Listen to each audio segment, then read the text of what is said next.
நாரதர் கொடுத்த ஞானப்பழத்தை பெற சிவபெருமான் முருகன் மற்றும் விநாயகர் இருவருக்கும் ஒரு போட்டியை வைத்தார்.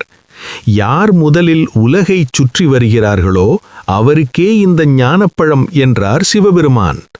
உடனே வீரத்துடன் முருகன் தன் மயில் வாகனத்தில் ஏறி பூமியை சுற்றி வர புறப்பட்டார்.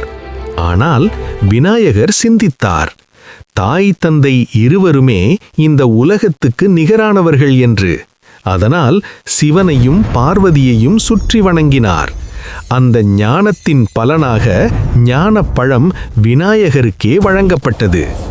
உலகை சுற்றி வந்து இந்த காட்சியை கண்ட முருகன் கோபத்தில் கலங்கினார்.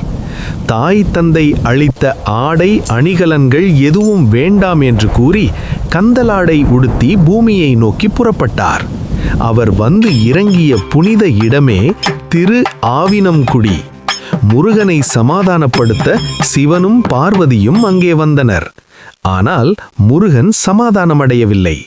அப்போது தமிழ்ப்பாட்டி ஔவையார் முருகனை நோக்கி பழம் நீ அப்பா என்று பாடினார். அதுவே பிற்காலத்தில் மருவி பழனி என்று ஆனது.